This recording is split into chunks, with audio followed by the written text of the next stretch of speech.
বন্ধুরা, আজ আমি আপনাদের সাথে শেয়ার করব কচি বিছে কলার ভর্তা তৈরি করার একটি সুন্দর রেসিপি।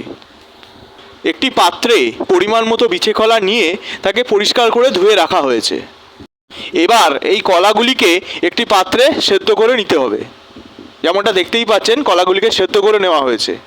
এবার এই সেদ্ধ করা কলাগুলিকে টুকরো টুকরো করে কেটে তার সঙ্গে নিয়ে নেওয়া হয়েছে রসুন এবং টুকরো টুকরো করে কাটা লঙ্কা। এবার এই সমস্ত উপকরণগুলোকে আমরা একসাথে নিয়ে শিলে বেটে নেব। সাথে যোগ করব পোস্ত এবং সর্ষে। যেমনটা দেখতেই পাচ্ছেন, শিলে সমস্ত উপকরণ একসাথে মিশিয়ে বেটে নিতে হবে। আমাদের সমস্ত উপকরণ একসাথে বেটে নেওয়া হয়ে গেছে। এবার আমরা রান্নাবান্নার পর্বে ফিরে আসি।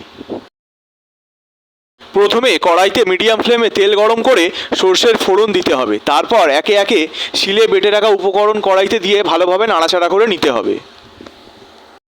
এবার আমরা কড়াইতে একে একে জিরে গুঁড়ো, ধনে গুঁড়ো, হলুদ গুঁড়ো এবং স্বাদ মতো লবণ ব্যবহার করব। এবার আমরা কড়াইতে স্বাদ মতো চিনি ব্যবহার করব।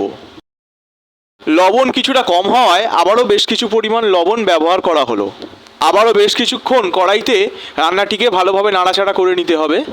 আমাদের রান্নাটি হয়ে গেছে, এবার কড়াই থেকে নামিয়ে নেওয়া হচ্ছে। বন্ধুরা, ভিডিওটি ভালো লাগলে লাইক, কমেন্ট, শেয়ার করে দেবেন এবং বাবা মায়ের রান্নাঘর এই চ্যানেলটিকে সাবস্ক্রাইব করে দেবেন।